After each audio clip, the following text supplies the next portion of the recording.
Hi, this is Chase Masterson from Star Trek Deep Space Nine and Vienna, and you're listening to NerdVsWorld.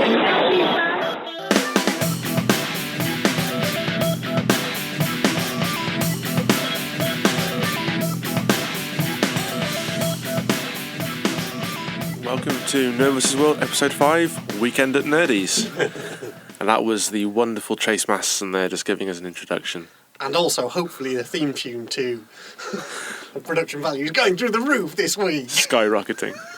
I am Brendan. I'm Spindles. AD is not with us this week. He is in Japan visiting his lady friend. Indeed. So, unfortunately, we were one host down, but we figured that as we were going to be talking later on about the Sci-Fi Weekender that we've just come back from the other week, we thought we'd bring in a couple of extra guest hosts in the form of my lovely wife Emma.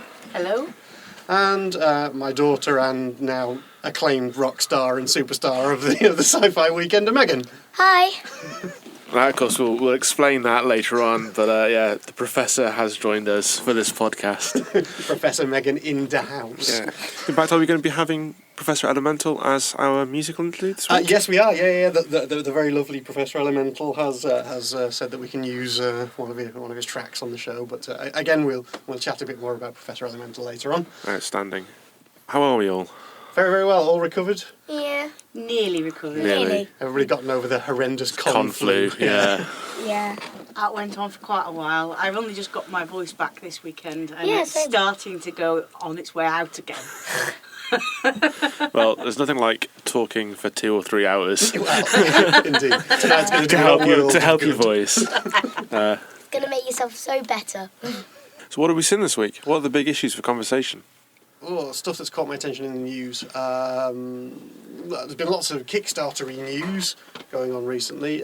Some big projects been announced and some kind of fallout and things from it, which is the, I don't know if you've seen it today, the Veronica Mars movie has gone on Kristen Kickstarter. Bell. Yeah, I did see a bit of that. So that's gone quite huge already, with people paying out sort of tens of thousands of dollars for a single line speaking part in it as a waiter and stuff. Wow.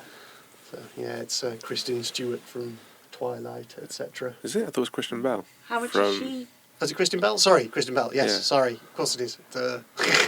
Brain falling I out. say, how much is Kristen Stewart going to pay to be in that film? You don't think her career's going to come back from Twilight? Oh, we can only hope. She did well at the Razzies. Yes, she did. Yes, she's awfully well at the Razzies this year. So there was that being announced. Then there was, I don't know if you caught it, Amanda Palmer's TED Talk. I saw her TED Talk. Have you seen that? Yeah. Isn't that just like, it just inspired you? Come out watching that going, I'm just going to go and do something now. That was brilliant, and I like the way she rephrases the question. So it's not how do we make people pay for music, it's how do we let them. Yeah. I think that's a really key lesson that the industry could do with learning, and do with learning quickly. Yeah. 'Cause I think there was 25,000 backers and nearly 1.2 million raised, so it shows people are willing to pay for music. Well, yeah, I mean, if you put it in the context of what she said, because she was talking about when they released the first Dresden Dolls album, and what was it, the record company said that they'd sold something like 25,000 copies. 25,000 Yeah. copies, and they consider that a failure, Failure. yet the same amount of people who bought that album generated 1.5 million's worth of revenue for her to make a new album. Yeah. It's insane. But also, she was saying that that when she's had people coming up to her and giving her a tenner and saying, "Oh, I ripped your album off a friend. I'm feeling really guilty. Here's the money." Yeah. And it's about, if you've got something that's actually worthwhile and that people want to pay for, then people will pay for it. The people who are getting really upset are the absolute mediocre and the X Factor type guys, that people aren't prepared to pay for their talent. Well, I think we've learned as well from various sources that if people are given the option of paying and the accessing, they'll do it. Because Valve, the entire concept behind Valve was that people pirate because they have the access to it. So Valve put their gaming community online and the games online for sale at the same level of access that a pirate would have. And people buy games from Steam constantly through Valve. So it's not a question of people wanting things for free. It's a question of how they want them. They want them now. They don't want to be restricted by opening times or release dates. They want global access, and when they have that, they're willing to pay for it. Comes out of something we've spoken about before, Yeah. which is kind of how you want to consume something. And like we're very much in the mentality that's like, oh, we want to watch this now, can we? And quite happy to pay for a service such as Netflix, Love Film, Google Play, iTunes, or whatever that allows us to consume that media when we want it. Yeah. Megan's very interesting because she's 9, nearly 10 now. And when she was little, she didn't understand why things were as they were. So only Tweenies is on at this time, but I want to watch it now. And then I said, it's not possible, darling. It isn't possible. And then iPlayer came along. Yeah, you've got all this stuff that you used to be, I want this now, but you could never get it. But with all these things that are going on, they've got iPlayer, Netflix, Love Film, all that. You use all of them and YouTube. Yeah. So it was only 2 weeks after you complained about the lack of access that they made iPlayer available.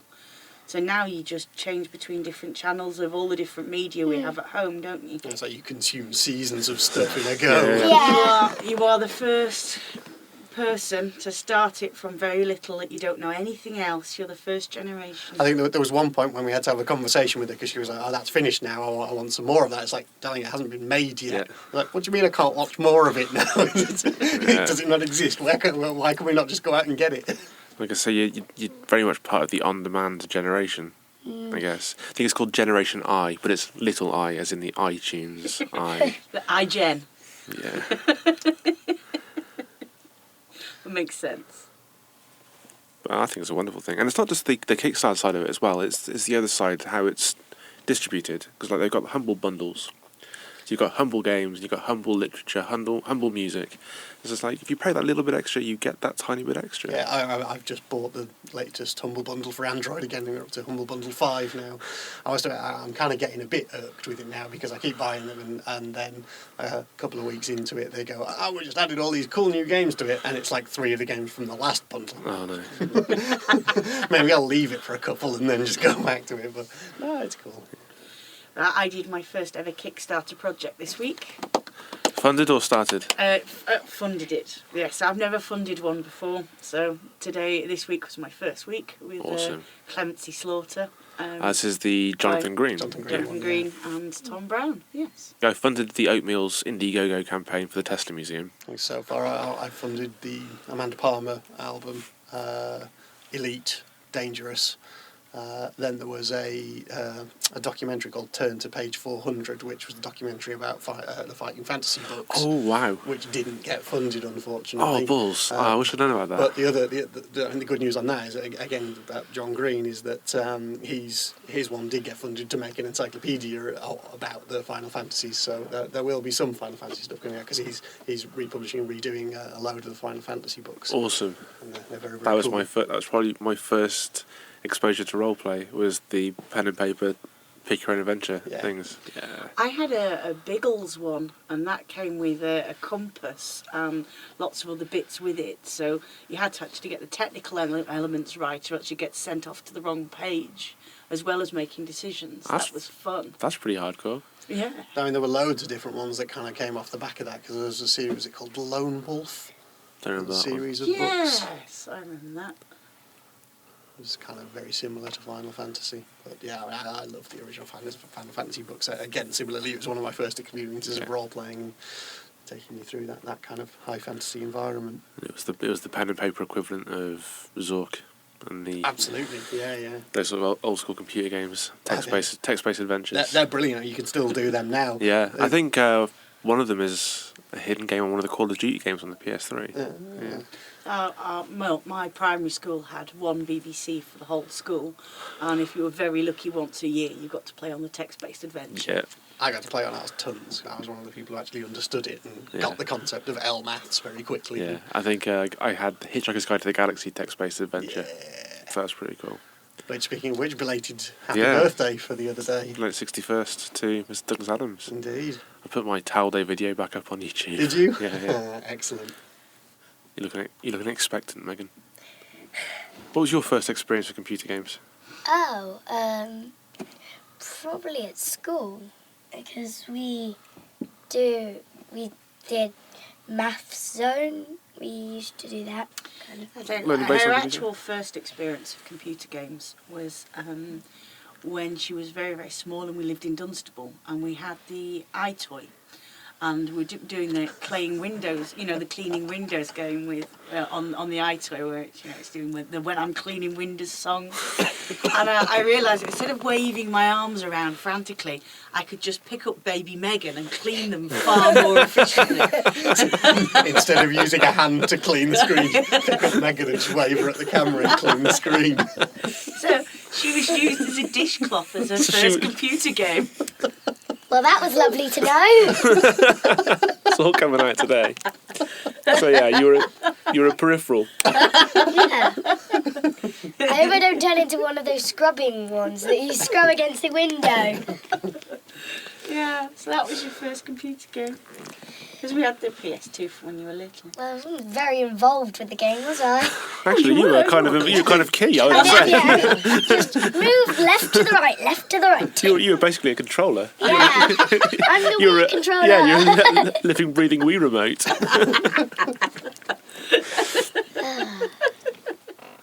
But back to role playing, back to computer games. You were going to run original Redbox D&D, Yes, yeah, weren't we've you? still not got around to it yet, but I've got all of the managed to get hold of PDF copies of all the original Redbook expansions.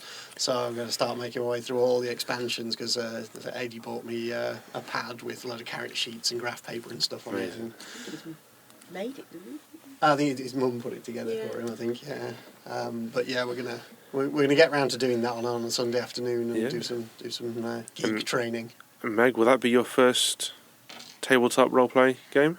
Well, yeah, probably. But we did do the role-play night at Lydia's. Well, We it did was a games night, Games yes. Where we played Trivial Pursuit. Well, Star Wars Trivial. Well, we played normal Triv, which I Yeah. didn't do very well at. And And then then- we played Star Wars Triv, which I feel a bit bad about because I kind of kicked a bit of ass at that. So Yeah. That's I allowed. picked the figure. it's like Which figure halfway, did you pick? Yoda. halfway through, I was just kind of sitting there, red faced, going, we can stop this at any point if you want and play the Bond one. Because Daddy's not very good at that. I'm not very good at Bond, but yeah, I felt a bit. Yeah, but Bad. we did have a bit of a close call between us and another team, didn't we? Yeah, it took us a while to actually win the game because we kept getting interrupted on questions and people getting them instead of us. Yeah, because you got the last 5 seconds. Yeah. Everybody could shout it, so It you was just... one of the DVD Triv games. Oh, okay, yeah. But yeah, I mean, on that, we're going to talk about the Worcester tabletop Yeah, event. That leads quite nicely into that. 30th of March at St Swithin's in Worcester. I will put a link to the Facebook event in the blog post. But essentially, it is the 1-year anniversary of the tabletop show on the Geek and Sundry YouTube channel. Which, if anyone that hasn't watched, seriously go and watch Tabletop. It's brilliant. It's literally Will Wheaton and his friends playing board games and filming it. And it might not sound the best, but it's brilliant. It's absolutely hilarious. He is rather wonderful. He is. Will Wheaton is just an absolute genius. So to celebrate that, they're having International Tabletop Day. And we couldn't find many events in the UK, so we've started one. So it's NerdVsWorld and the folk at Rule 32. Rule 32 is a Kickstarter project that is on hold at the moment, but it will be for a geek gaming venue and cafe which will be opening in Worcester. Should it get through the Kickstarter phase. Oh, hello, that's somebody give me a notification on Facebook. Go away.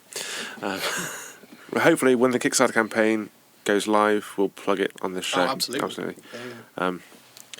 Well, yeah, so I'll be there doing interviews. I might take a bit of a film crew along as well, I think. Maybe just film a couple of games. Yeah, I mean, we'd love to be there, and not sure though, because I think we've got my parents and Emma's brother over for the weekend, so I think it's looking unlikely we're going to be able to make it unless we can kind of, I don't know, send my parents and your brother off to do something together while we go up to Worcester for the day. Do we think we Go can down to convince my town. parents that Martin's like their son and take him out and do stuff? Either that or we just drive them all to Worcester. Yeah. come along, come gaming, bring some games. So yeah, basically it's an open invitation to everybody. Come along, bring a board game. The Superdrome, which is a game and toy shop in Worcester, are lending us some demos. So there'll be a few games out there. I'm taking Settlers of Catan along because it's Settlers of Catan, and if you haven't played that game, you have to play that game. So I'll be there.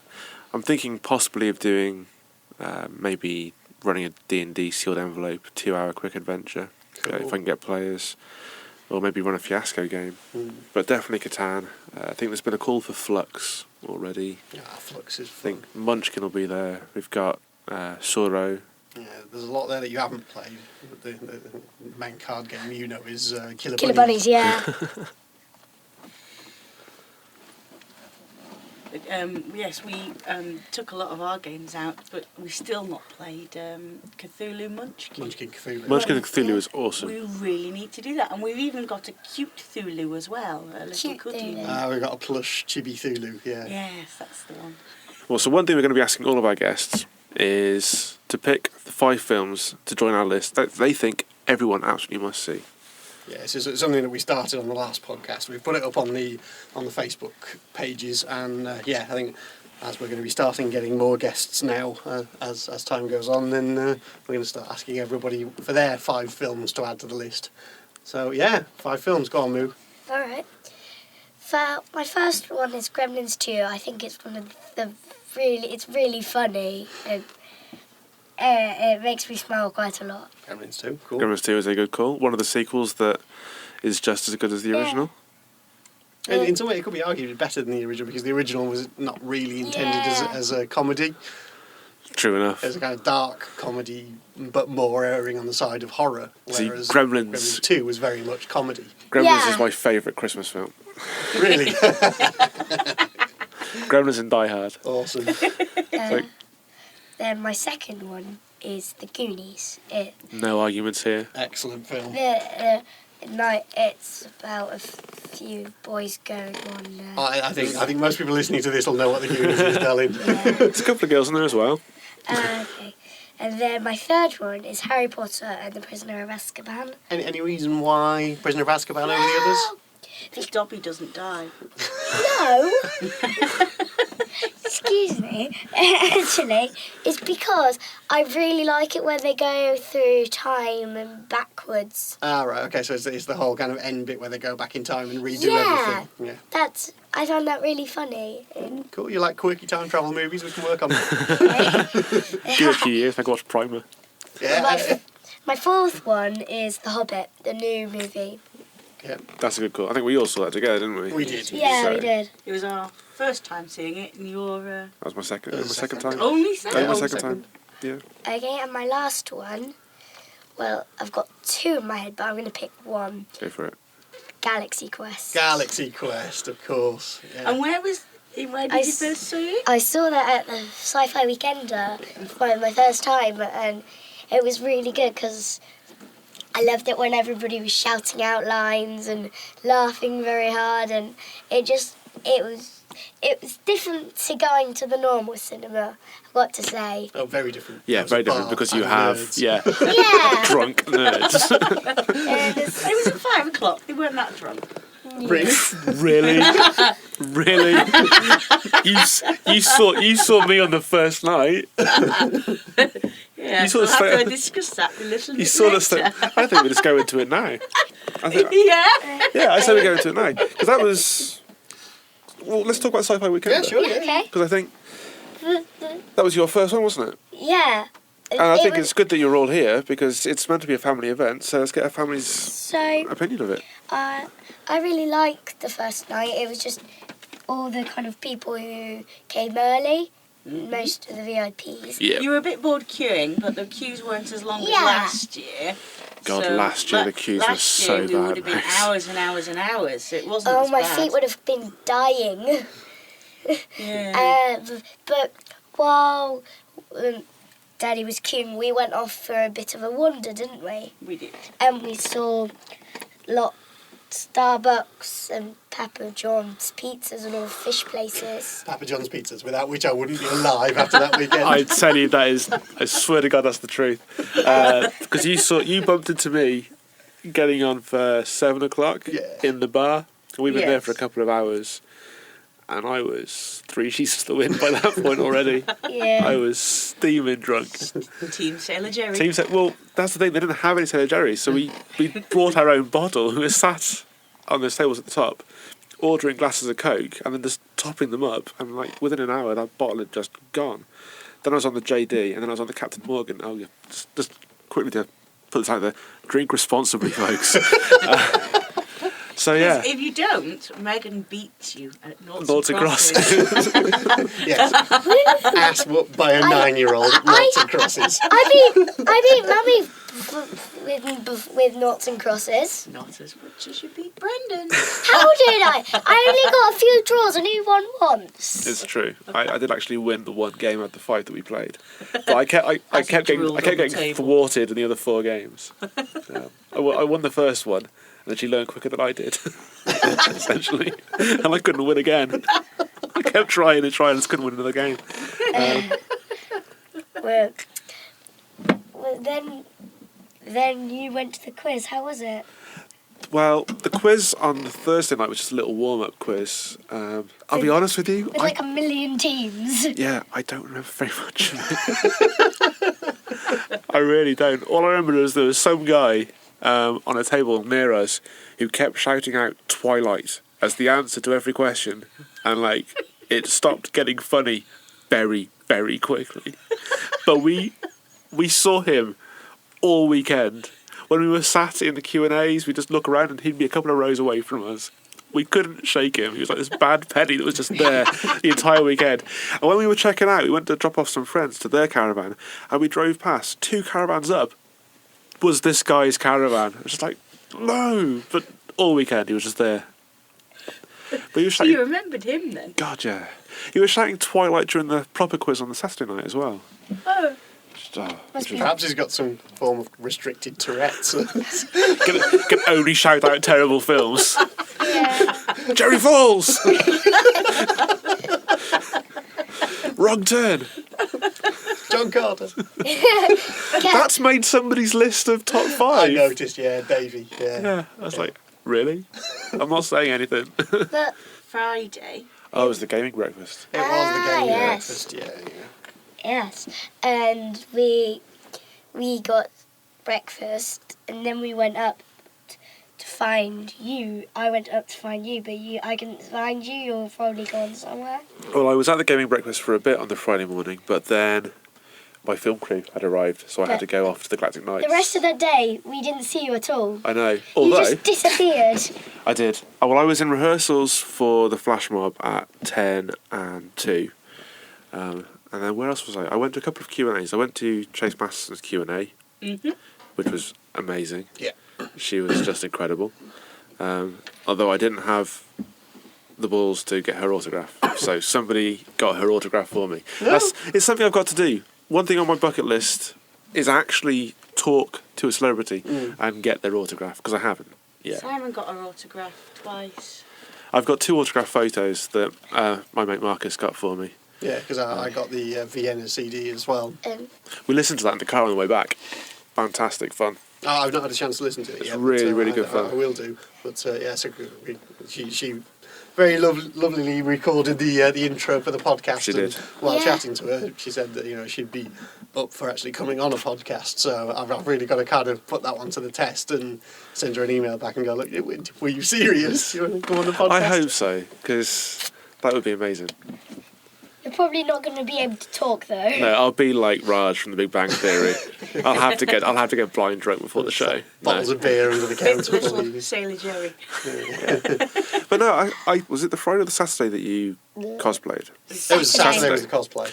Right, so on the Saturday, I was in I think it was the Peter Davison panel, and I finally got some internet, and I was looking on Twitter, and I saw a tweet from a lass called Jo, who I follow, at Puss in a Box on Twitter, who said, "Just met the loveliest family, all cosplaying as Harry Potter, daughter is Hermione, father is Snape." And I was just like, I bet that's them. There can't be more than one family. And I looked across and I saw you guys coming into the VIP section. We've actually found quite a lot of people who are doing Harry Potter. We found Mad-Eye Moody. We found a whole lot on the Saturday night who were all gone as Harry Potter characters, but they're a lot older. But, Yeah, but Hagrid and Harry. there were at least 2 Hagrids kicking around at the weekend. Yeah. yeah, most of them were near a drink. Most people were near a Yeah. drink. To be Yeah. fair. A lot of the weekend, yeah. Yeah. But just to keep the cold out, that's all it was. And we saw another Snape. We did, yeah. There was another Snape in their group, and we had a Snape off, which of course I won. Brilliant. Yeah, but I don't think you would have because you couldn't stop smiling. Not for 1 second. I'm too happy to be Snape.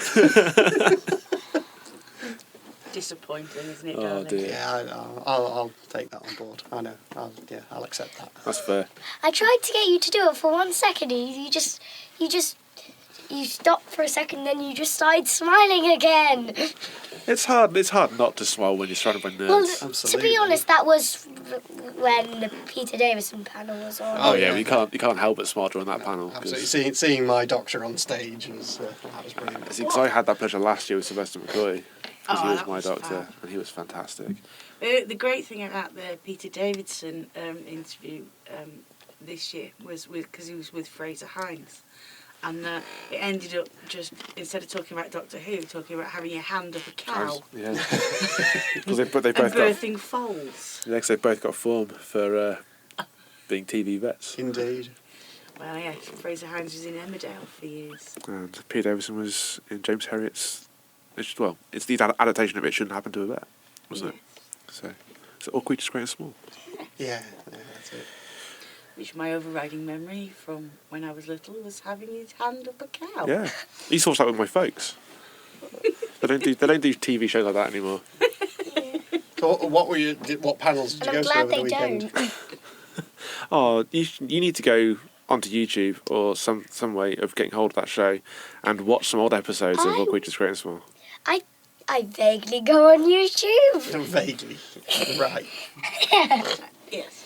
Which Yeah, sorry, panels, yeah. Which panels? Which panels did you go to? Oh, I saw the Trace Masterson one, which was great. Did you stick around for the Manu Interreme one? No, I had to go run off for another Galactic Nights. that was hilarious. Yeah, I saw. I didn't recognise him, and he came into the rehearsal room where we were with the Galactic Nights, and he was like, "Do you know where this fabled Wi-Fi is?" I was just like, "I have no idea, mate."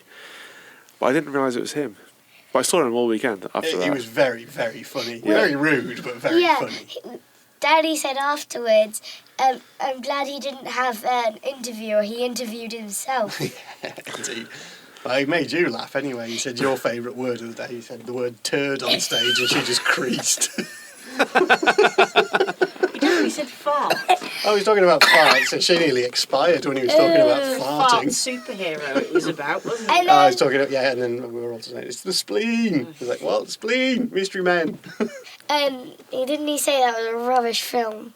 No, he said that. He said that he could be a better farting He'd be a better superhero. farting superhero than Spleen. Fart off! But yeah, he Sorry, was quite needed to amusing. say that. So I missed his. Peter Davison went to his Q&A. The Brian Blessed Q&A. Oh, of course. Obviously. Second year in a row, and he nailed it. Yeah, indeed. Knocked out the park again. I didn't That was see. more bad teaching of Megan. She was quoting him for ages afterwards. Yeah, Megan learned what goosing someone meant from Brian Blessed. We really weren't safe for the week after then. Nippy, nippy, nippy. Teaching a small child that it's amusing to nip people's bottoms. Cheers, Brian. But what a legend. Yeah, what a legend. He's an absolute superstar. He's so inspiring, just the way he talks, because he's done all his climbing up Everest, meeting the Dalai Lama, and then he's about to go into space, and it's just like, my God, this man is just Man's insane. 76 and he's Yeah. just full of life. Yeah. So, Megan, what did he say? Gordon's alive! What about, What was his words of advice, though? Don't let the bastards grind you down. That was it. That's the one. It wasn't it live up to your dreams. And Oh, something, yeah, go for your dreams, yeah.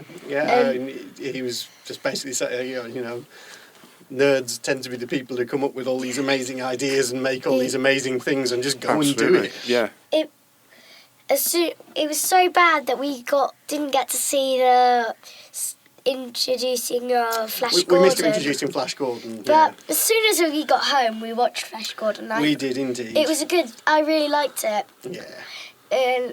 I think that Dalek. You didn't believe that lying Dalek. Yeah. No, the lying Dalek, that comes a bit later. Yeah. In the weekend. We'll get on to the lying Dalek later.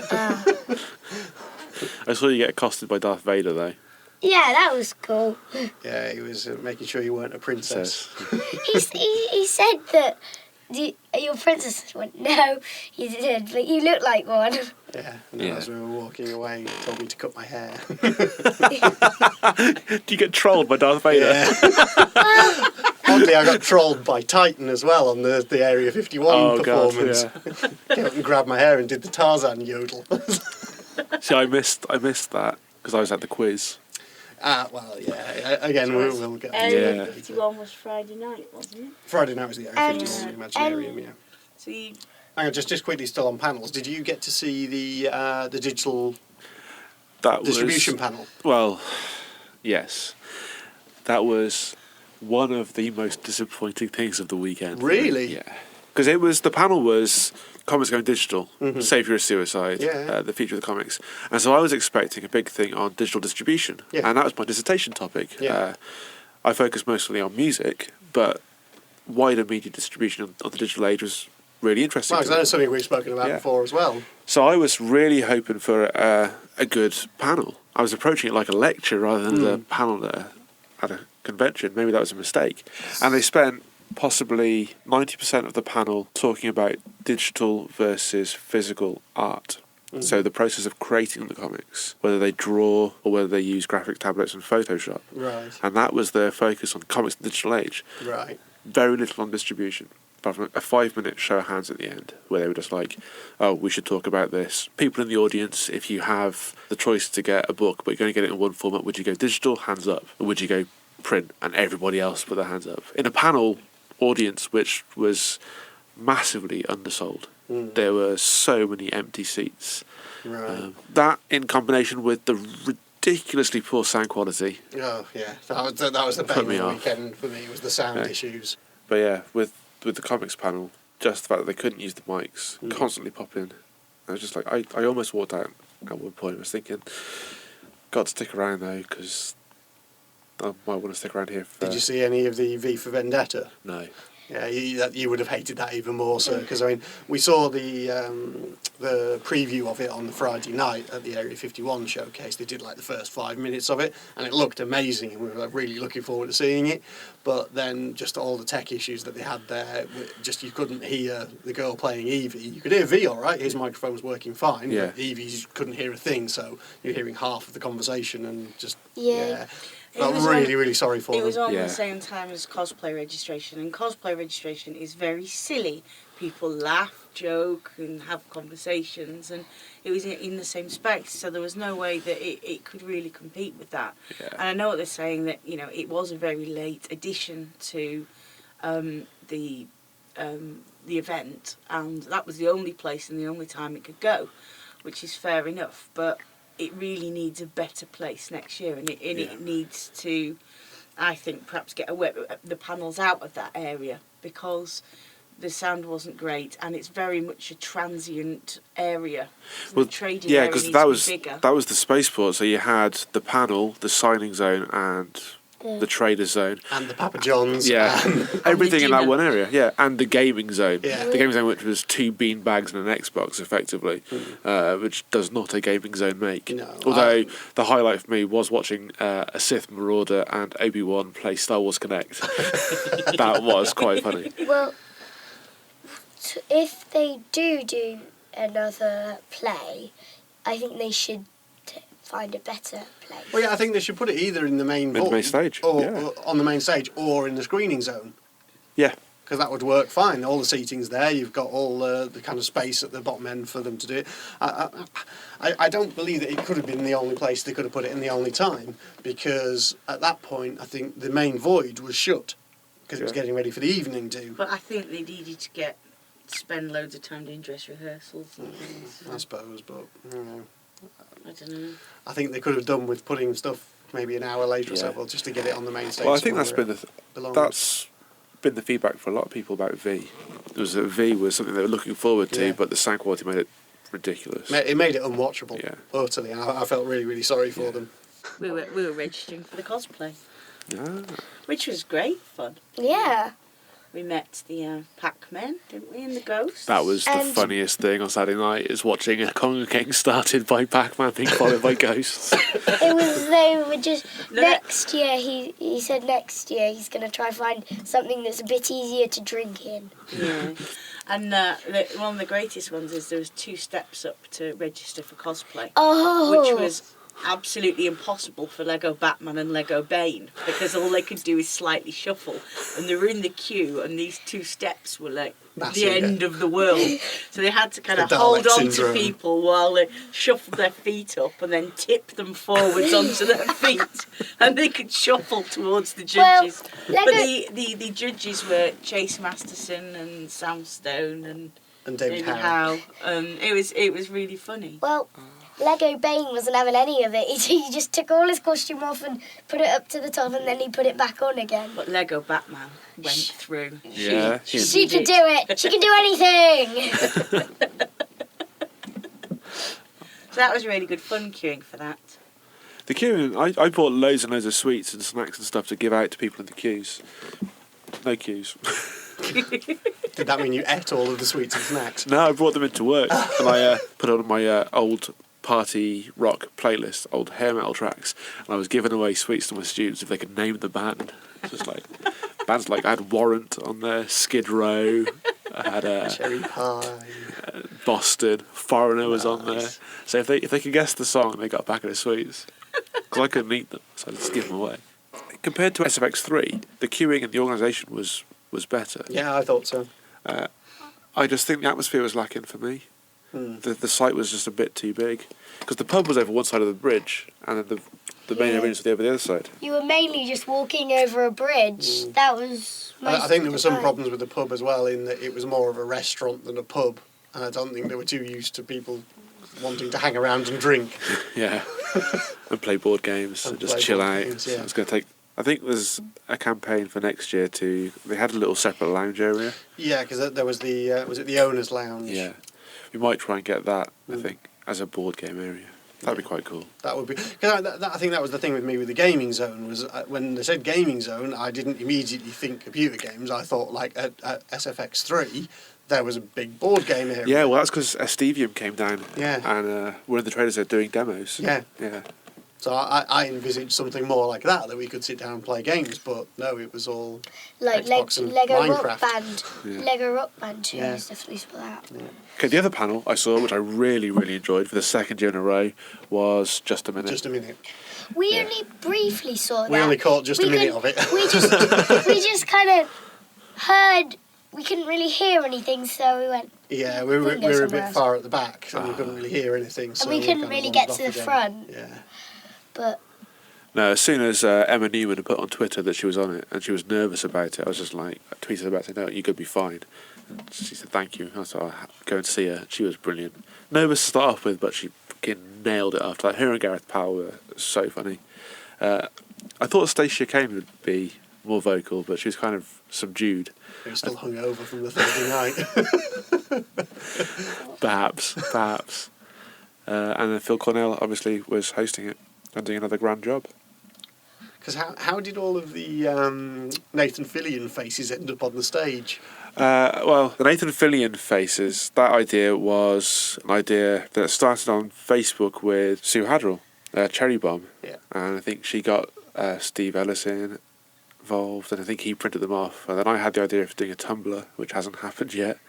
But essentially, because he couldn't be there to photobomb, we had photos of Nathan Fillion's face on a stick, so we could photobomb people's photos with Nathan Fillion in his absence. And I think he'd been drinking with Steve Ellis and the SFX Forum crew on the Thursday night, and they just asked him, and Paul Cannell was just like, yeah, sure, why not? So the entire panel hid their faces behind a Nathan Fillion mask. It was brilliant. So yeah, just a minute panel. That was brilliant. What films did you pick for the 5? Oh, that kind of came out of nowhere. Sorry, it's just... It's a good call. Well, we'll get back to it next, don't worry. Mine, the first one was Grosse Pointe Blank, which I think was also on... Was on mine. Spindles. Yeah. My second was Stardust by Neil Gaiman, Yeah. of course, and The Imaginarium of Dr. Parnassus, Yeah. which is a very good film. That film helped me stop smoking. Really? Yeah. When I was quitting smoking, I was doing the Champix drugs, so it's a case of like you take them and they destroy the nicotine receptors, and then you pick a quit date, and you work towards that. So you cut down your cigarette intake towards that quit date. And I was with a very good friend of mine on my quit date, and we went to the cinema so that I was in an environment where I couldn't smoke, and we just watched films. And that was one of the films we watched, The Imaginary Dr. Parnassus. Yeah. That helped. That got me through that first 24 hours cigarette free, and it's been 3.5 years. I think I can now say that I'm now an ex-smoker. It's been over 4 months now. Yeah, Oh, good because work. you said that you would stop smoking when we moved house. Indeed. And you did. Yeah, I think I've managed it. I think the big thing for me was going to the Sci-Fi Weekender and seeing if I could get through that without smoking. And yeah, did it. So yeah, I think I can safely now say that I've quit smoking. I've never realised you smoked, to be honest. Well, indeed. Never realised. Yeah. So there's an exclusive for you, folks. I quit. Film 4 was V for Vendetta. Good Which call. is fairly obvious. And number 5 is a film called Real Genius. Oh, yes. This isn't actually out on DVD in this country. You used to be able to get it on Betamax in the 80s. Wasn't it on Love Film? That we It is watched now, yeah. It is on Love Film now. That's where you can get hold of it. You could always get hold of it in America, but in this country you couldn't. And it's a film about a load of geniuses at a boarding school with a very young Val Kilmer in it. Really? And how their intelligence is abused to make a laser. If you think kind of like Eureka in the 80s, but it's a high school Okay. with Val Kilmer, you'll be about It's right. That's- crazy. I think that's the first film on the list that I've not even heard of. Well, there you go. That's one you have to go and Sure, watch, it's one I Spencer. have to go and watch. And it's on Love Film. Is it on the on-demand service on Love Film? Or I is think it? is it not Netflix or is it Love Film? I think it was Netflix. I Actually. thought it was Love Film. One of the I other. don't know, it's on one of the two. Try both. Try both. We'll find out and let you know, sir. I've got both, so I'll But try do both. watch Real Genius. It's Okay, I'll good give that a fun. shout. Good call. Now is a good time to stick the musical interlude in if we're going to Yeah. do a quick Yeah, chat about okay. the Saturday. Yeah, Because alright. we'll put on a Professor Elemental track who he played on the Saturday night. Was ably assisted by Which one? Professor Megan. I think we'll probably put Fighting Trousers on because I really like Fighting Trousers. That's a great tune. It's his song, which is a response to finding out that there was another kind of steampunk rap artist called is it Mr. B, the Gentleman Rhymer? Yeah. And it's basically him doing a kind of musical challenge / diss to Yeah, Mr. B, the Gentleman because- Rhymer. Kick back, enjoy some Professor Elemental strapping on his fighting trousers. See you on the other side.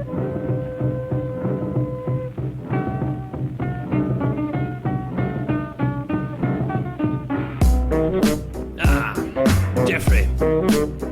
What's that you have in your hand, boy? Pass it over. A telegram. Oh dear.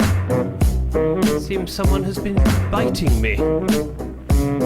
Fetch me my trousers at once. No, not those. Those are my time travel trousers. Those are my tea trousers. That's it. Those ones. My fighting trousers.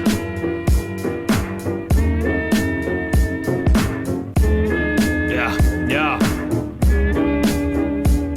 Dear sir, regarding your recent foray into the rap business and the scene you portray, see, I don't normally approve of war games, but he's biting you is what they all say. And by Harry, they might be right. This is hip-hop, not an Elvis night. Shelve this professor impersonation. Let it end now, it's impertinent waiting.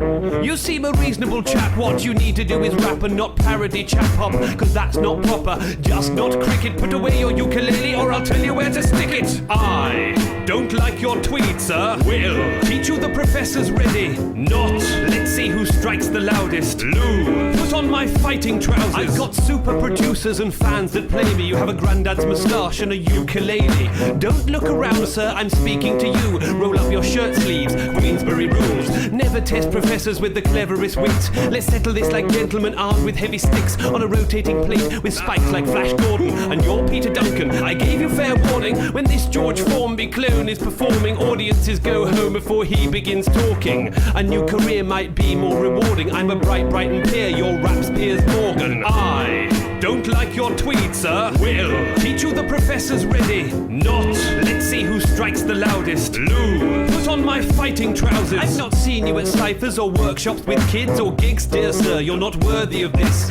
Sold out to Coca-Cola, used for a trend, and that means you're banned from using a pen. Hope it's safe to assume you won't do it again. Set foot on my stage and get ruined again.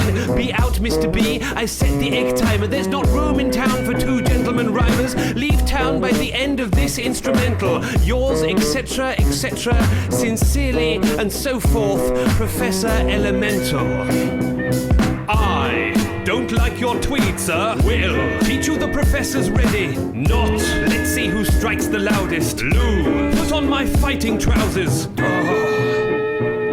Sorry, I'm sorry, Geoffrey, but it gets my goat, gets my dander right up. It's bloody told him. No jazz solo. This is supposed to be a diss song. Geoffrey, get off the drums. Welcome back to part 2. And there she is. That's what made her a superstar over the course of the weekend. But yeah, it all started with the steampunk panel. So of course she'd got up and asked a question there, and then after that had finished, she basically followed all the authors, because it was Robert Rankin, Jonathan Green, Sam Stone and Raven Dane on the steampunk panel, which was once again one of the best attended panels I saw for the entire weekend. And she basically followed them from where they were on stage into the author zone, to the top end of the trader zone, and then went straight up to, was it Sam Stone first? No, it was Jonathan Green first, because she'd won an inappropriate book, M is for Monster, on the Steampunk Tombola. Not an inappropriate book, it's just apparently the story in there. It was a bit inappropriate for her. Yeah, it's a little more highly rated than age 9, apparently. Right. So we have to keep it away from her for a few years. Unless you read it. Unless I read it. So we got that signed first. And then you went down and you spoke to Robert Rankin and got his book. So the Saturday we go there and it's Professor Elemental. And he gets up on stage and he's absolutely fabulous. And he sings a few songs. Yes. And then he has monkey butlers, because he has a monkey butler himself called Geoffrey. And so then he gets the monkey butlers to go and find 4 people in the audience. And as he looks down the row, he really changes his mind and says, no, 3 people out of the audience and this little girl here. So then she got up on stage. And what did you have to do on stage, Maggie? Well, I had to get and put on a hat and a kind of coat. Was it like a pith helmet, an explorer's helmet? Yeah, and a safari coat. Yeah. As her nana said, she was taking the pith. And I got up on stage and I had to face the audience and close my eyes. I had a bad feeling about this though. So when he said they're gonna try and wake you up, I took a few steps backwards from the edge of the stage. What happened was the 3 other people, they were auditioning to be monkey butlers, and they had to do several tasks to see which was the best monkey butler, so they could be Professor Meggans. So then what happened? Because they all became your monkey butler, so they all got monkey heads. Yeah, they did. He did a rap and he said, follow me, follow what I do, and I did. Home is and I I did sit, and then he left the stage. He got off the stage. He said, right, let's see how this looks. And then I didn't actually hear that. He was getting off stage, and then he looked at me, and I was still dancing. And he said, I am not needed anymore. It's the Megan show. Oh.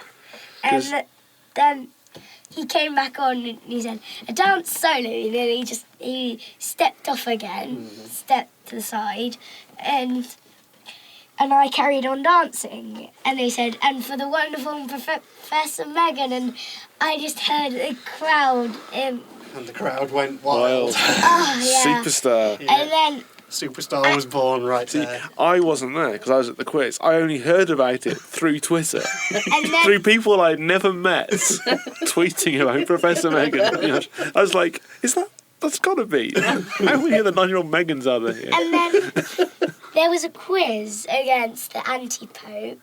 That was Des Skin, wasn't it? Yeah. See, I've heard really bad things about him on Saturday night. I wasn't there, so I can't comment on it. But To be honest, it really wasn't that bad. No, Yeah. I mean, he used the same joke a lot, which was the obvious Pope joke. Small Because boys. the Anti-Pope is a book by Robert Rankin. Yeah. So It was whether or not him. everybody in the audience got that it was a book by Robert Rankin, or they just thought it was because it was the Pope thing and the recent allegations, Yeah. I don't know. But obviously there's not that much material you can get out of that. But the whole quiz itself was very funny. It was actually quite cool. I mean, there was Yeah. like multiple choice questions. They've been around for the weekend filming people and asking them questions, and then it was kind of multiple choice, and the audience and the people on the stage had to choose. Well, Okay. this is where the Dalek comes in. The lying Dalek. The Lying Dalek. The Okay. Lying Dalek, yes. It started out with the quiz, which was just Robert Rankin and Des Skin. Skin. Yeah. And that's where the Lying Dalek was. Yes, yeah. But then they split the audience into halves, and then they were asking the questions, and they were asking the audience which one they thought the answer was. And of course, there was this Dalek who was asked, "What's the worst science fiction movie of all time?" And he had a choice between Well, he didn't have a choice. It was just what. Did he say A? I can't John remember what the Carter. options were. It was, Which it is. there was John Carter, and there B? was B. Flash Gordon and something else. yeah, and he said Flash And Gordon. the Dalek said that Flash Gordon was the worst sci-fi movie ever, And so the it's obviously a audience- lying Dalek. Yeah. And the audience had gone for John Carter. Yeah. Because But then they showed another clip later on of Brian Blessed being asked the same question, and he said John Carter. And it's like, it's rubbish. No, he didn't. Well, he said something a bit worse than that. But there were lots of questions, as in, which girl did Brian Blessed like the most, and what did the Predator like as his honest pizza? Yeah, what type of pizza does a British Oh, like? it was horrible. He had a choice between the Meteor, ham and pineapple, or margarita. He liked margarita. Vegetarian Vegetarian predator. predator. Who'd have thunk it? So, and then after that section, there Well- was audience participation. Yeah. Yeah, well, they basically started getting quiz teams. bless you. And so they got a couple of people up on stage to help them out. And so it started off they picking from their own teams, and there was only 3 people, and then Robert Rankin picked an extra person, and then which was me, and he pulled me off the anti-Pope side to his side. Because we were on the side of the audience that was on Des Skin's side, but she defected over onto Robert Rankin's side because he wanted her on her team in the quiz. So can we get Megan up here, please? I want Megan on my team. And then he got another person, which was a guy dressed as a Mogwai. Yes, there was a dude. I saw that. And It was a spike, wasn't it? Yeah. The boy next to me, he was about 10 or 11, he said, well, that he's dressed up as a gremlin. And I was going, no, it's a Mogwai, not a gremlin, it's not green. You are officially it's not a nerd. scaly. You are officially a nerd when someone gets Correcting people on the when side you correct of the someone who gets a really minor thing like that wrong. Welcome to the club, Meg.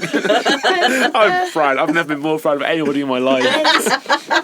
And then the sad thing was Professor Elemental was on the other side. That's right, yes. Professor Elemental ended up on Deskin's side, but that was fine. So, yeah, she had an absolute whale of a time. And as we were walking around on the Sunday morning, we went to get some breakfast and picked up some pastries from the spa up there and wandering around. And everybody in the camp was like, "Oh, well, morning, Megan, how are you today? No Harry Potter costume today?" It's just everybody on the camp. It's like, that's it. Star is born. Yeah. It was the greatest introduction to that sort of event that she could have ever have had, and getting a chance to do the cosplay and then getting involved with the stage stuff that she adores. Yeah. But And the books that she adores. So if we were going to sum up highlights of the weekend, Bren? Highlights, just a minute. Chase Masterson, Brian Blessed, friends. The good friend. There was a lot of good friends there. Meeting new friends as well. meeting authors, meetings, steampunk authors at that, but being with friends. Mm-hmm. You're meeting, And- becoming a honorary mascot to Team Sailor Jerry. Yeah. The only sober one in the party. And being in my costume, I think that Cosplaying. was one of the fun parts. But most of all, I really like being on stage. Emma? I really liked introducing Megan to everything and getting her to see it all for the first time. I couldn't do that the year before because I didn't trust Pontins to have her. Haven, definitely yes. Yes, meeting people and having chats, really. Yeah. Daddy? Did? I think I really enjoyed the Thursday night get-togethers. So when we got to meet all of your mates that we'd not met before, that was quite cool. Yeah. Nice to meet everyone there. Well, there was... Because me, Sue, Andy and Marcus had gone to last year, so Dave, Barney and Rhodes, that was their first time as well. And they loved it. Rhodes, he was in heaven because he got to meet Fraser Hines and Peter Davis, and he's a massive Doctor Who fan. He spent the entire Saturday in his unit costume.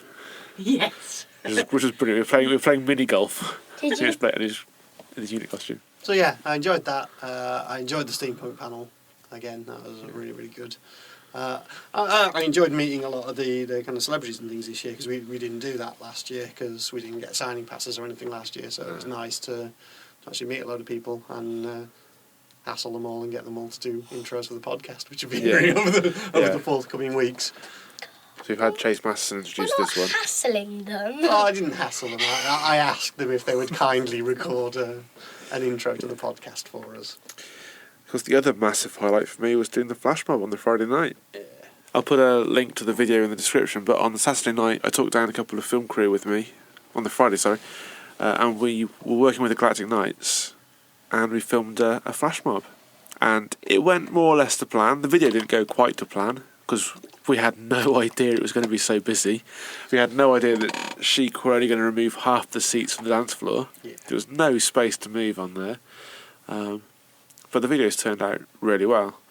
We couldn't get it quite in line with the rehearsals, so the brief was just make the video look epic, and they've done that. So that's Matt Stacey at Static Airwaves and Joel Rundle at the editing shop, who both did this for NerdVsWorld. Thank you very much, guys. And the Galactic Knights love it. Go check it out. Well, we're all booked in for next year. We're booked in with Adi as well. He's going to come along next year, Adi and Faye. So we'll have the whole team NerdVsWorld there next year. And Team Sailor Jerry are going to be there in force as well, so... I'm hoping that we can try and, hopefully do a live podcast recording there. That would be awesome if we can next year. It'd be nice to record something there for sure. That'd be good. If we could do a live stream, that'd be great as well. We'll see how it goes. It would be awesome. But every good, you've got to have the bad, so bad points for the weekend. Anything? That's going to be difficult. Well, that's a really encouraging sign. There were a couple of bad things for me. A couple of the panels that I saw lacked direction. The moderation could have been better, keeping it to the topic. And the sound quality. Yeah. For me, the sound quality was a huge issue. And then the quiz on Saturday night. The quiz is always too difficult, though, isn't it? No, well, last year the quiz was great fun, and it has something for everybody. And the quiz is a big group event. You have all your teams, and it's kind of competitive. But it should be inclusive. Everybody should be able to answer questions. No one should be made to feel stupid. But this one felt more like Sci-Fi London just getting their wang out and saying, "This is how smart we are on sci-fi. See if you can touch us." They had an entire round on the Twilight Zone, which is like, if you've not watched it, that's 10 questions you're not going to get an answer for. Yeah. And some of the stuff was really obscure. It felt borderline elitist Yeah. at points. Certainly, from what I can remember of the Thursday night quiz, I remember thinking this is quite elitist. And I'm no slow coach when it comes to answering sci-fi questions. Like I got quite a few. Twilight Zone, that round, no fucking clue. But a lot of the other stuff I got. But still, it felt rather divisive. So I would like to see a much more rounded, much more involving quiz next year. Well, just like you said about the sound quality, I think that they could try a little bit harder if they do another play to find it in a better place and try to get some better sound. I think one of the problems you had, Moo, was because we were right at the front and the bass was deafening you at the front. Yeah.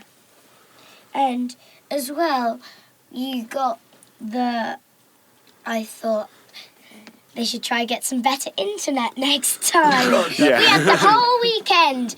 No internet. Final night, there was internet. Thank you very much for that, 21st century child. Next time, more internet.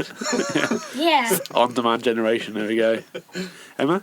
But having a few more places to be and to get around, so like more space in the trading port would be good. I think I'd echo a lot of what's been said. I think sound issues for me were a major problem. Yeah. I think that there needs to be a balance found with VIP, in that VIP should be made to feel a bit more special, but non-VIP shouldn't be made to feel like second-class citizens, i.e. being forced to stand. Things like that. So I think there just needs to be a little bit of balancing going on there in terms of what the offer is for VIP and non-VIP. I'd like to see some kind of A-list names again. Don't get me wrong, nothing wrong with any of the panellists that I saw and any of the celebrities, but something from some of the current genre shows would be nice. Some current Doctor Who or some current, I don't know, even stuff like Battlestar Galactica or something like that. There's a load of shows out there that we've not seen any people from those shows in there. Yeah, something like that. In general, we'll be back next year again. I enjoyed it. I enjoyed it. We all had a blast, so we'll all be back. But there's always things that can be taken from it, obviously that can be improved. That's it. You've already started work on your costume for next year, haven't you, Min? Yes. So who are you going as next year? I'm going as the main character from Girl Genius, the comic. Cool. That's her current idea. We'll see how it goes through the rest of the year. I have big ideas for a cosplay for next year. And we've got all the Nerf guns we're going to paint up. Steampunk everything up, so we're going to do a big steampunk affair.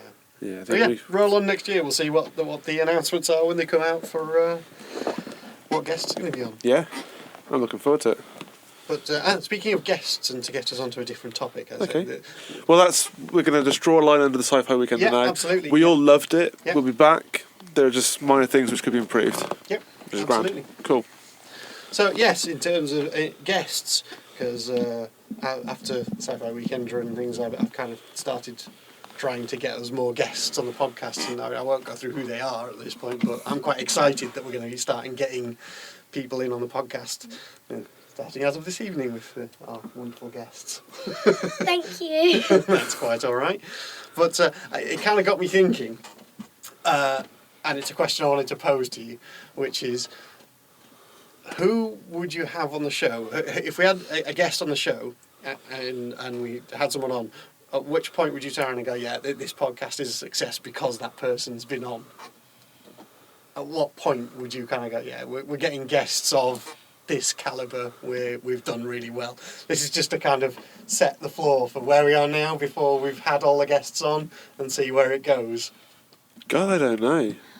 Who would you like to have on the show? So many people. Go on, stick some names out there, let's see. Will Wheaton, Felicia Day. Will Wheaton, yeah. Felicia Day, Bonnie Burton, Nathan Fillion. Oh, yeah. Maybe you want Chase Masterson?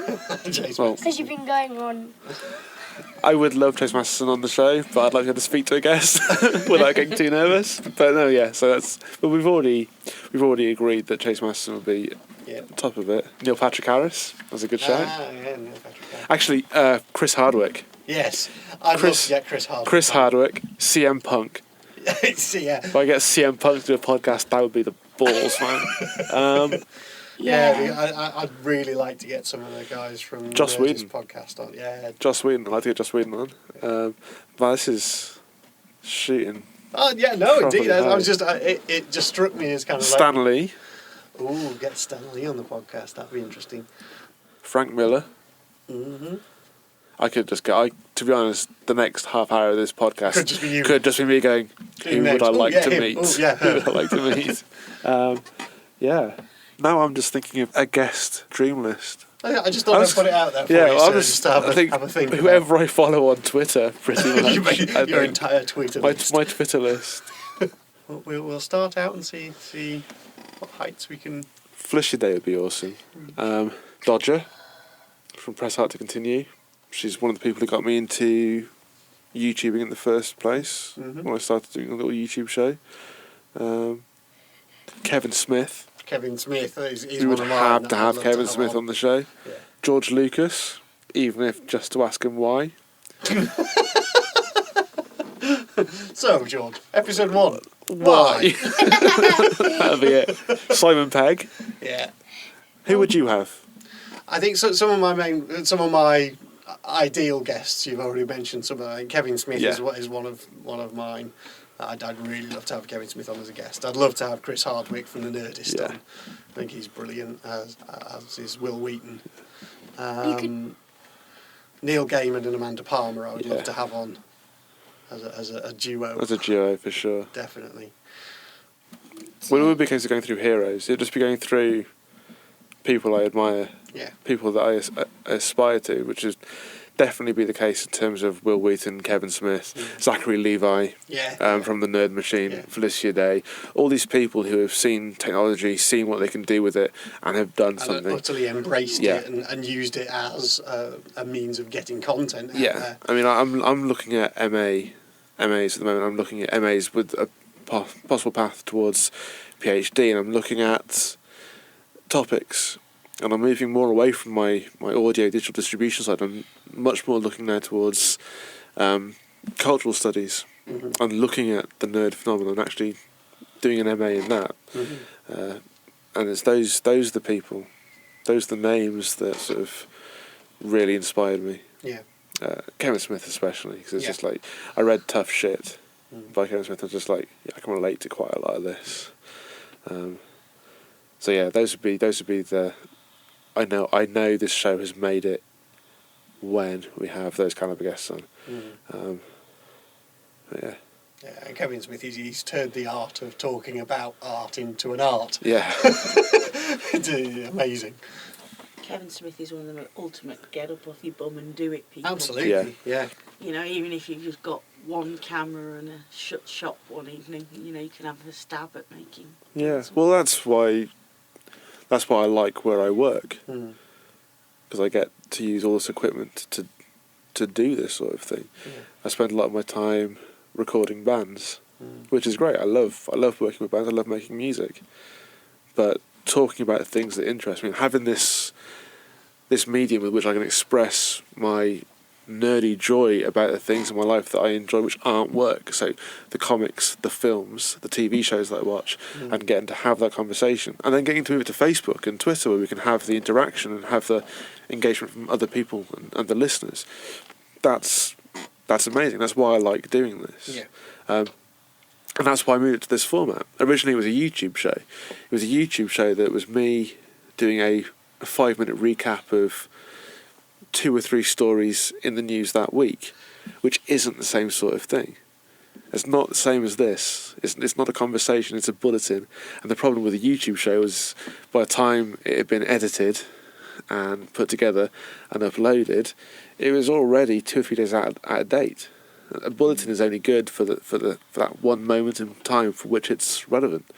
Whereas this sort of chat, people can tune back into. and I just needed some place where I could be openly enthusiastic about the things that I really enjoy in life. So the monkey spanner came from what happens if we record what we say on a Saturday night. Which was a little bit more structured. For me, it came from listening to Kevin Smith's podcast, which is essentially just him and his mates sat talking. Well, I listened to One Per Diem, the one he does with Jen Schwalbach and his wife. Listen to that one. I've listened to Jay and Silent Bob Grow Old as well a few times. But I used to listen to them here whilst working my dissertation. I'd sit in the library with my headphones on, listening to the podcast, writing my dissertation up. But yeah, and then that's just a combination of things just kicked me into gear into actually doing it. Yeah. And I think I don't necessarily judge the show by the number of listeners it gets. I mean, I think we're doing pretty well in terms of listeners. We have good figures, and really we're really grateful for that. The thing for me which would identify this show as a success is I've had various pieces of feedback where people said they've listened to the show and they've started talking to the radio. Yeah, I've had a few people say that. At the point where they've started engaging in the conversation before they've realised they're not actually having the conversation, that means we're doing it right. Yeah. But we have Facebook and we have Twitter and we have the Wonky Spanner website, we have the NerdVsWorld website. So this conversation does go two ways. Yeah. So listeners, get in touch with us. I think that's what I'd like to see more of. I mean, I'd like to see the listeners coming back and talking to us more. Yeah, it's nice, and it's starting to trickle through now. We're getting people saying stuff back to us now. The five films list, that's getting people talking. But yeah, just ask us stuff. Yeah, absolutely. Use whatever hashtag you want. Use hashtag NBW or hashtag NerdVsWorld. But just ask us stuff. Just tell us so we can follow it. You don't have to. If you want to like the page on Facebook, you can, but you don't have to like the Facebook. There's loads of different places you can go to consume stuff. I'm using the Wonky Spanner site just to listen to it on there. You can go on there and listen to it. You don't have to interact with it at all. Just listen to the thing on there. It's great. Something you can do whenever, really. Yeah. Just doing some housework and just listen to us talking nerd. Yeah. Talking absolute rubbish most of the time. I want to go back, if I may, to a topic from a few podcasts ago, where we were talking about the future of the genre show, where we saw it, because there was an announcement this week by Ridley Scott and Machinima. Yes. That they are getting together to work on 12 sci-fi shorts for the Machinima channel. This is going back towards what we're talking about, the genre show moving away from mainstream television and moving into the online market. Well, because is this one, correct me if I'm wrong, it is scheduled to be webisodes, isn't it? Yeah. Yeah. Yeah, and it's his commercial making company, I think. Yeah. So they've got some pretty good talent working there. So I think Catherine Bigelow works for this company, and I think Neil Blomkamp works for them as well. So they have a lot of very big names, very talented directors with stories to tell. And now this collaboration is giving them the chance to tell their stories. So I think it's going to be. I think the future is certainly much more optimistic for the science fiction genre. Well, because Machinima are the ones who released the BSG Blood and Chrome. I'm not sure they did that one. They did Mortal Kombat Legacy, and they did Halo Forward Until Dawn. Right. I'm not sure if Blood and Chrome was on Machinima. I've got a feeling that it was out there. Yeah, it may well have been. It's the sort of thing that I would imagine would be on Machinima. Yeah. So yeah, because we were kind of down on the future. I wasn't. I was optimistic about it. I was saying, that's where it's going to be. It's all going to be online, and people will get together and do stuff, and it'll be cool. I think I was just heartbroken at the end of Fringe. That's possibly what it was. Licking wounds from not being finished. But yeah, so it's certainly looking bright. Although there is one bit of sad news for sci-fi this week, and that was the end of the Clone Wars cartoon. Yes, that's coming to an end. How many seasons have they done now? Well, they're in the 5th season at the moment. They said that they're not working on any more cartoons for the Cartoon Network, but they have said that they have a few more story arcs to go. And they're up to episode 20 of season 5, so that to me hints at one more season. One more season to finish it off. But not on the Cartoon Network, so directly through Disney. Yeah. And they've still got loads of stories to tell. Yeah. Because they've not got as far as episode 3 yet. They're still bridging that gap. And I would like to see them close that gap. And I'd like to see a series, or maybe half a series, deal with the events between episode 3 and episode 4. So look at the Jedi Purge, look at the Rise of Starkiller, look at the Jedis that survived Order 66. Yeah. Because there was a handful scattered throughout the galaxy. Yeah, absolutely. Go and focus on their stories. The only problem is that series is going to end very badly for the Jedi. So it's not the fluffy sort of show that Disney are going to put out. Children's TV programming. But it's what I want to see. So make it happen, Disney. Show me a cartoon series of Jedi's being killed by Vader and his apprentice, please. Talking of the future, what do you think is going to happen in the future? Do you think we're going to have like flying cars everywhere, things like that? We can only hope, Megan. I want to see my hoverboard first. A hoverboard, that's what I really want. Hover bikes? Back to the Future Part 2. Hoverboards. And flying cars. So you said the same as me when you said this. Hoverboards. Back to the present. Can just go. I think we're quite a way off yet. Yeah. I think there has certainly been advances recently in technology towards making these sort of things possible. I mean, we talked about 3D printing recently. We talked about 3D printing possibly aping the replicators from Star Trek, although we think we both admitted it was quite a way off yet. A long way off. Star Trek. No, it's replicators. The food replicators. As in Star food Trek. replicators, not little skittery beasties. Oh, the skittery beasties! Well, that's what I want to see. I think that's a really valid question, and I think if you look at things that we have now, if you look at the iPad, for example, and if you go back 20 odd years to Star Trek: The Next Generation, where they have the little touch tablets, which are essentially an iPad. Yeah. I think. Or a tablet. I don't think it's massively unrealistic to imagine a future, maybe 20 years from now, where we have things like hoverboards and hovercars. I'd like to see it happen. Because flip communicators, that seemed impossible, didn't it? You just flip a communicator and speak to somebody else. And that became a mobile phone. You know, you get in spy movies sometimes when you got computers and glasses. That's That's what Google you're Glass. getting now, Yeah, don't that's you? what Google I- Glass, they're coming out soon. Well, because you've seen my glasses Yeah, that's that what I I made. want, but something that just looks a little bit more casual. Oh yeah, a little Okay, more casual yeah.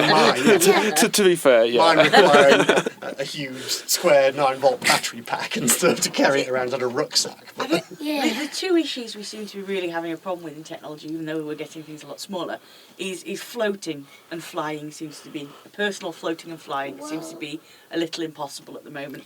And the other thing is being invisible. As much as they do these where they film it and then project what should be behind you and all sorts of things, it's not really getting It's not the there, same. is it? Yeah. It's not cloaking really. Well, I think I've got it. Just get a t-shirt and some trousers and kind of face paint and dye your hair into the colour of the background, but you can't move. You've just got one shade. Just can't move. That is a ridiculously effective way of cloaking, but you have zero movement. So essentially, you can At the camouflage. end of Sherlock Holmes 2. I was thinking, no, he does for building. Oh, the film. Right. He's a sofa. No, I think the future could have a tremendous possibility. You've always, because Mummy was saying about floating is getting kind of impossible, but, well, when you get all these kind of films that say you've always got that kind of little power of fire just pushing down onto the floor. Type thing. Yeah, because we can do that. We can do a jetpack. If we kind of make that a bit bigger, I'm sure we can achieve something. There's a wonderful quote by Carl Sagan. He said that all children are born natural scientists, but we slowly beat it out of them. or words to that effect. I'm paraphrasing that. This absolute lust that you have for doing these marvellous things, don't ever lose it. Don't ever lose it. Don't ever lose the wonder. Ever. And that goes for anybody listening. Absolutely. Don't ever lose it. Just Keep your inner child. yeah, and just Be creative. yeah, and just keep imagining things. But yeah, you're talking essentially, you're talking miniaturizing tiny little rocket boosters just for the sake of being able to levitate and float a little bit. Yeah, because Sounds so plausible when you if put you've it that got way. like jetpacks, you just press buttons and things. You can kind of make a kind of hover scooter if you've got like a scooter with all the controls of a scooter, but it's got kind of little jetpack things instead of wheels. And then you can kind of move around by the handles. You could do it. I mean, there is, I think it's in Holland. I think it's being trialled in Holland, certainly, but they have a road. And the road has been underlain with, I'm going to get my facts horribly wrong here, but some sort of fabric that will allow electric cars to charge themselves as they drive along it. And it's also got pigments in it, so that when it freezes, it will actually display in colour on the road black ice patches as warnings to drivers. The lights on the side of the road are permanently off until you approach them. Sensors sense you coming and turn on, and then turn off as you go past. So it's a road that is very much aware of who is driving on it at what time. That's pretty cool. So if you could underlay a road with some sort of magnetic material and then have a car where the bottom of it was the opposite pole to the road, you could potentially maglev. Well, there's one kind of thing that would be wrong with that, because then all the traffic light system would kind of go, because if it would turn on when you're kind of Oh no, not the traffic lights, the road lights. Yeah, but To help you traffic- see, not traffic. The traffic lights would stay on. yeah, But yeah, no. So, in answer to your question, where do I see the future? well, I see the future being a tremendous wealth of possibility, and it's young minds like yours with imagination that will help shape it. So, keep dreaming big. well, because you know that when kind of you always got these kind of futuristic trains and stuff, like in kind of tubes that it just goes straight past, but I don't think it would work like that, because that would just be a bit weird, because if you were doing it and you were going down and you were just controlled by the parts on the outside, how would you get back up again? There was something I saw this week along the same sort of lines. I'll see if I can find the video for it. I can't remember all details off the top of my head, so it'll have to be in the video. But essentially, the vacuum tubes that they use in banks to transport canisters. Pneumatic system. Yeah. Yeah. There was a video with a larger version of that, which could essentially be used as a tube transportation for trains. So it would be maglev trains within this sort of system, where they would reach massive speeds but still not subject the passengers to great Gs, and it could make worldwide travel a case of hours rather than sort of like 24 hours to Australia. It could be like they reckoned I think an hour or 2 hours to America from here using this tube system. But I'll put it in the description, because that's something that I can't actually remember off the top of my head. How about you? Where do you see the future? Well, I think that it could either get much better or much worse. All right, okay, so yeah, right. Either utopian or dystopian. Either things will get really, really good or things will get worse. Yeah, that's what. Okay. Because who knows what's going to happen? It's in the future. You do. Make it happen. Oh, It's down to you to make it Yeah. good. Well, we'll do what we can, If you obviously. want a flying car, you're going to have to learn how to make flying cars. Yeah. well, gonna have to study a few movies then, aren't I? Maybe some Or science. Or science. Yeah. You can either watch films or learn. I'll do both. Do both. Do both. That's all we do. We study a bit of science, watch a lot of films. Absolutely. Yeah. Everything I know in life I learned from sci-fi. Pretty much. Still trying to make a woman like weird science though.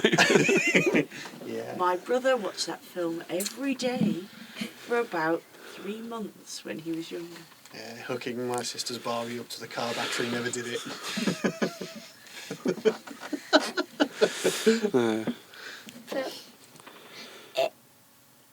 Anyway, I think we'll probably draw a line under that for this week. And yeah, unless we've got anything else to chat about this week. No, I think we've covered pretty much everything. Yeah, pretty much. I did want to talk about Defiance, but we'll probably get onto that another time. I think that starts in April, which is a intriguing-looking mix between a sci-fi program and a third-person shooter. It's a MMO. It's a massively multiplayer online roleplay game. Yeah, it's a third-person. Yeah. Yeah. But it's one where the actions of the TV show will affect the game, and actions of the game will affect the TV But show. you see, now I can't see how the vice versa is going to work on that. I understand how the show affecting the game works, because something happens in the show, they know it's going to happen, therefore they can make it happen in the game. Something that happens in the game is going to take until next season to affect the show. Yeah. Well, that's how it will work. Yeah. But then they're not at all taking into consideration the mentality of MMO players. And I am a player of MMOs. You reach a level cap, you start again. Yeah.